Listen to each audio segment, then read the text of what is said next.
રોનક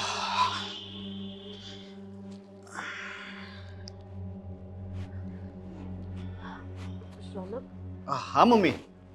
આવી ગયો બેટા.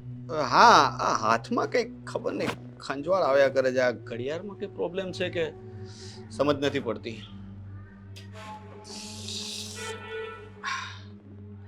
શું થયું? તમે આટલા સિરિયસ કેમ છો? મારે મારે તારી સાથે થોડી વાત કરવી છે. હા હા બોલો ને. તમારી તબિયત તો સારી છે ને? હા હા તબિયતને કંઈ જ નથી થયું. જો સાંભળ, મીરા બોલો. મીરા એક છોકરાને પ્રેમ કરે છે. શું વાત કરો છો? હા ચલો ઠીક છે, પણ એ પછી વાત કરીએ. પણ તમે કેમ આટલા ટેન્શનમાં છો એ તો કહો પહેલા. મીરા એક છોકરાને પ્રેમ કરે છે ને કરે છે નહીં પણ કરતી હતી. એ લોકો કેટલાય સમયથી રિલેશનશિપમાં હતા. એક મિનિટ, મને એવું કેમ લાગે છે કે હું એ છોકરાને ઓળખું છું. એ છોકરાનું નામ આદિત્ય તો નથી ને? હા એ જ છોકરો છે. અને તને ખબર છે, જ્યારે મીરાને એની હકીકત વિશે બધી જાણ થઈ ગઈ ને, ત્યારે મીરાએ આદિત્યને મળીને લગ્ન કરવાની ના પાડી. અને એણે કીધું કે મારા મમ્મી પપ્પા જ્યાં મને પરણાવશે ને ત્યાં જ હું લગ્ન કરીશ. તો એ છોકરાએ વારંવાર એના હાથ ઉપર બ્લેડ મારી છે.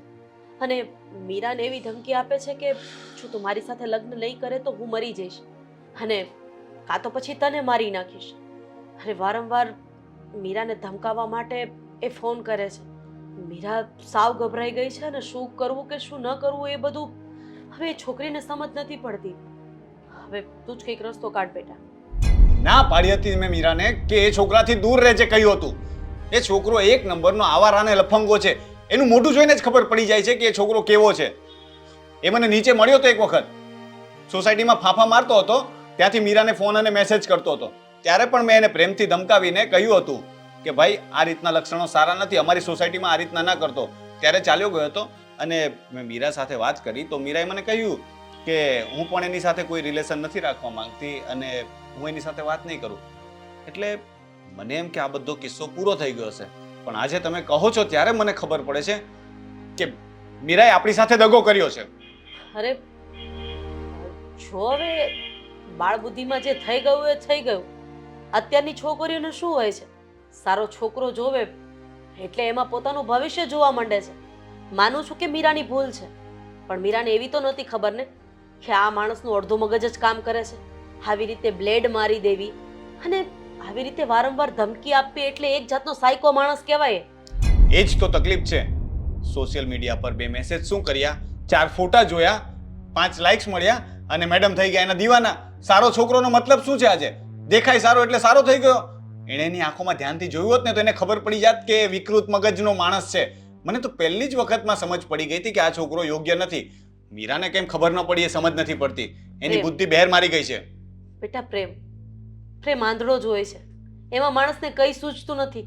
અરે સામેવાળો માણસ આપણી સાથે ખોટું કરતો હોય ને, એમ છતાં આપણને ખબર નથી પડતી કે આ ખોટું કરે છે. એને જ તો પ્રેમ કહેવાય.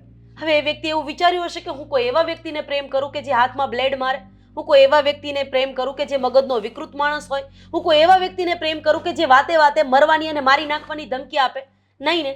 અરે માનીએ છીએ કે સમાજમાં અત્યારની દીકરીઓને ખાલી બસ ગાડી લઈને ફરતો છોકરો, 40 રૂપિયાના ચશ્મા ચડાવીને ફરતો છોકરો, અરે ગમે ત્યાંથી 200-500 રૂપિયાની જોડી પહેરતો છોકરો ગમે છે, પણ વેલ સેટ છોકરો નથી ગમતો. કારણ કે એની પાસે આવા બધા ફન ફેતુર કરવાનો ટાઈમ જ નથી હોતો ને. પણ હવે જે થયું એ થઈ ગયું. આગળ શું કરવાનું છે ને એનો વિચાર કરે ને. હા, આ વાતની જાણ તારા પપ્પાને ન થવી જોઈએ. જો આ વાતની જાણ એને થશે ને બેટા, તો એ અહીંયા આવશે ને ખોટા ટેન્શન લેશે. ના પપ્પાને આ વાત થોડી કરાતી હશે. એ બિચારા ત્યાં દૂર બેઠા બેઠા દુઃખી થશે અને ટેન્શનમાં એમની તબિયત ખરાબ થશે. હું છું ને, હું જોઈ લઈશ. પણ પહેલા તો મારે મીરાને ખીજાવવું પડશે. એણે મને કહ્યું હતું કે હું વાત કરીશ, છતાં પણ મારાથી વાત છુપાવી. અને પહેલા તો મારે તને ખીજાવવાનું છે કે તે જ્યારે આ છોકરાને નીચે જોયો, આ બધી વાતચીત થઈ, તો તે પણ તો મારાથી વાત છુપાવીને. કદાચ ત્યારે તે મને વાત કરી હોત તો હું મીરા ઉપર નજર રાખત અને આ વાતની જાણ મને પહેલા જ થઈ જાત ને બેટા. અરે પણ મીરાએ મને વિશ્વાસમાં લઈને કહ્યું હતું કે હવે હું આ છોકરા સાથે સંબંધ નહીં રાખું, એટલે મેં મીરા પર ભરોસો કર્યો. હવે જે વાત જ પતી ગઈ હોય તો એ વાત વિશે ચર્ચા કરીને શું મતલબ, એટલે મેં તમને જાણ ન કરી. અને મને જાણ કરત તો હું માંદી પડત, હું વધારે વિચારત. બોલ આ બધું. હા તો એ જ તો હતું કે તમે ટેન્શન ના લો, એટલે તમે નાની નાની વાતમાં ટેન્શન લઈ લો છો. તે દિવસે મીરા કોલેજથી લેટ આવી તો તમે કેટલા ટેન્શનમાં હતા ખ્યાલ છે ને? અને બીજા દિવસે તમારી તબિયત ઢીલી થઈ ગઈ હતી ને, બસ એટલા માટે હું તમને કઈ કહેતો નથી. લેટ શું કામ આવી હતી એ હવે સમજાય છે ને? હવે તો બધું સમજાય છે, પણ હવે ઘણું લેટ થઈ ગયું ને. એક માનું દિલ છે ને, હે જે સમયે પોતાના સંતાન માટે જે વિચારતું હોય ને, હે ક્યાંક ને ક્યાંક તો સાચું હોય. માનું છું કે 101% સાચું ન હોય, પણ ખોટું તો ન જ હોય ને બેટા. તું ગમે તેમ કર અને મને આમાંથી બહાર કાઢ બસ. સાચી વાત છે મમ્મી. પહેલા જો મેં તમારી વાત માનીને થોડું ટેન્શન મેં પણ લીધું હોત ને તો સારું હતું. મીરાને એટલી લાઇટલી નથી લેવાની, થોડી એના પર નજર રાખવાની જરૂર તો હતી, પણ હવે જે થઈ ગયું એ થઈ ગયું છે. તો નાની અને નાદાન, ભૂલ થઈ જાય આ ઉંમરમાં, પણ એ છોકરો નાદાન નથી ને. એ સાયકોને તો હું મારી રીતે પાઠ ભણાવીશ, છોડીશ નહીં મમ્મી એને. જે કરે ને એ સમજી વિચારીને કરજે. આપણે ચિંતા ઓછી થાય ને એવું કરવાનું છે, વધે એવું નહીં બેટા. સારું, હું મીરા સાથે વાત કરી લઉં છું. હું નહીં ખીજાવ એને, પ્રેમથી વાત કરીશ. એકવાર એની સાથે વાત કરું પછી નક્કી કરીએ કે આગળ શું કરવું.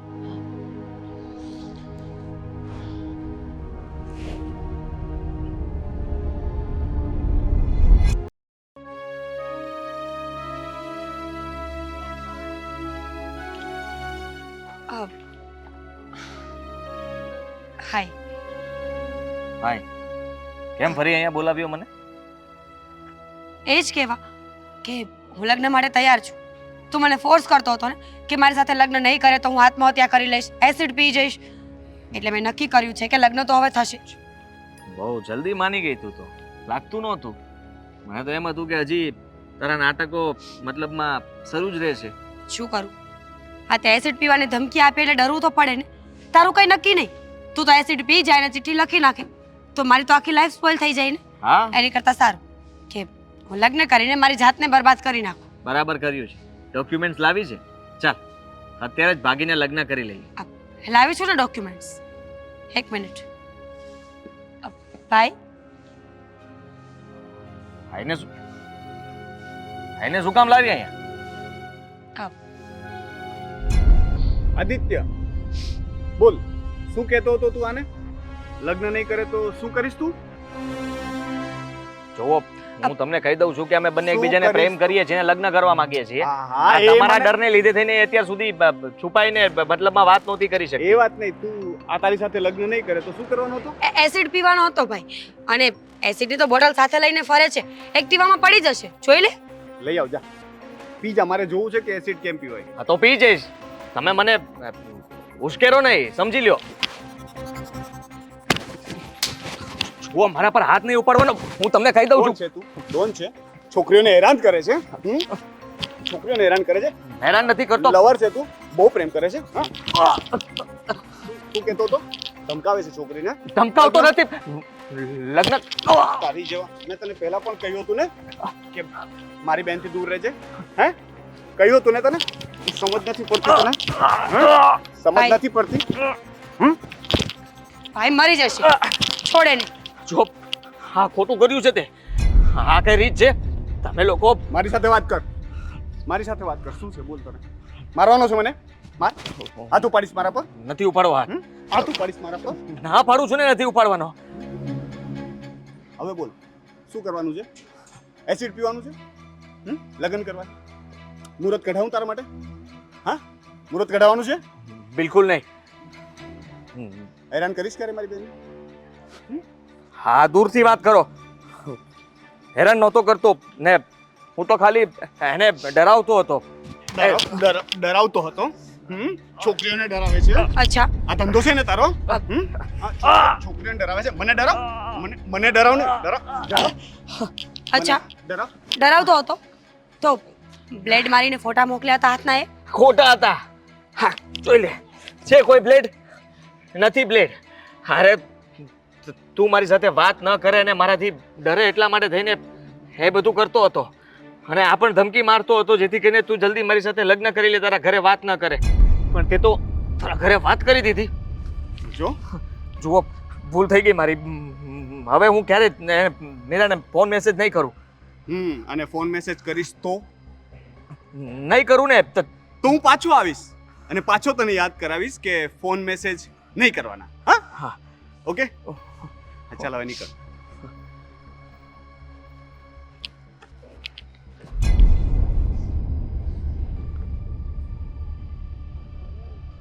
જોઈ લીધું?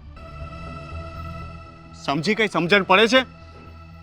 મેં તને કહ્યું હતું ને કે આ છોકરો મને બરાબર નથી લાગતો, અને તું તો મને કહેતી હતી કે તેની સાથે સંબંધ પૂરા કરી નાખ્યા. તો પછી આ બધું શું હતું? હા ભાઈ, મેં સંબંધ પૂરા કરી જ નાખ્યા હતા. હું એને મળવાની નહોતી, પણ એ વારે ઘડીએ મને ફોન કરીને ટોર્ચર કરતો હતો. અવારનવાર બ્લેડ્સ મારેલા ફોટા, દવાઓના ફોટા, ઝેરી દવા પી જઈશ, તારા નામની ચિઠ્ઠી લખી નાખીશ, ખબર નહીં શું શું. આટલી બધી ધમકીઓથી ડરી અને મારે મળવું પડતું હતું. મને વાત નથી કરાતી તારાથી? ભાઈ પર વિશ્વાસ નથી ને તને? આ જ વાંધો છે તમારા લોકોનો.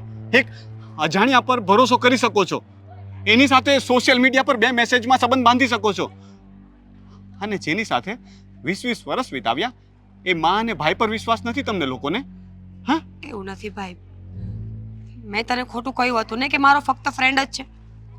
સાચી હકીકત કહેવાની હિંમત નહોતી, અને આજે જો હકીકત ન કહી હોત ને તો કદાચ એ નહીં પણ મારે એસિડ પીવું પડત. એ જ તો હું તને કહેવા માંગુ છું કે તારો ભાઈ છું, આપણે પરિવાર છીએ. જે કંઈ પણ વાત હોય ને એ અમને કરાય તારાથી. આ તો સારું કર્યું કે તે કહી દીધું.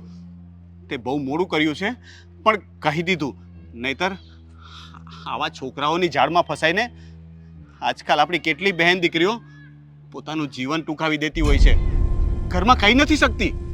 સમાજની બીક, પરિવાર શું કહેશે, ભાઈ શું કહેશે, મમ્મી શું કહેશે, આગળ જતા લગ્ન થશે તો મારો વર શું કહેશે, આ બધા ડરમાં એ લોકો અંદરથી ગુંગળાયા કરે છે, પણ કોઈને કહી નથી શકતી. અને જ્યારે કંટાળી જાય છે ત્યારે પોતાનું જીવન ત્યાગી દે છે. અને હું નતો ઈચ્છતો કે તારી સાથે કંઈ પણ આવું થાય, એટલા માટે જ તને કહેતો હતો કે મને કહેજે. હા ભાઈ, સાચી વાત છે તારી. પોતાના ફેમિલી કરતાં વધારે જ્યારે બહારના લોકો પર વિશ્વાસ કરવા માંડીએ ને ત્યારે આવું તો થવાનું જ છે. ઓબ્વિયસ હતું મારી સાથે જે થયું એ બધું, પણ એમના નામ ઉપર લોકો ફસાવે છે અને પછી આખી જિંદગી હેરાન કરે છે. પ્લીઝ ભાઈ, મને માફ કરી દે. હવે આવી ભૂલ ક્યારેય નહીં થાય. માફી માંગવાની જરૂર નથી તારે. મેં તને આ બધું જે કહ્યું એના માટે નથી કહ્યું. હું તને સમજાવતો હતો. ભાઈ છું ને તારો, મારી ફરજ બને ને કે નાની બેન જો ભટકી જાય તો મારે એને સાચા રસ્તે દોરવી જોઈએ. અને જ્યારે મોટા લોકો કંઈ કહેતા હોય ને ત્યારે તમારા સારા માટે જ કહેતા હોય છે. ઠીક છે? હા, આગળ પણ આ વાત યાદ રાખજે. અને કે એના જેવો કોઈ પણ લફંગો ક્યારેય પણ હેરાન કરે અથવા કંઈ પણ એવું બને કે તને લાગે અમને કહેવું જરૂરી છે તો એકવાર આવીને કહેજે બેન. હા ભાઈ, હવે ધ્યાન રાખીશ. ચાલ ઘરે જઈએ.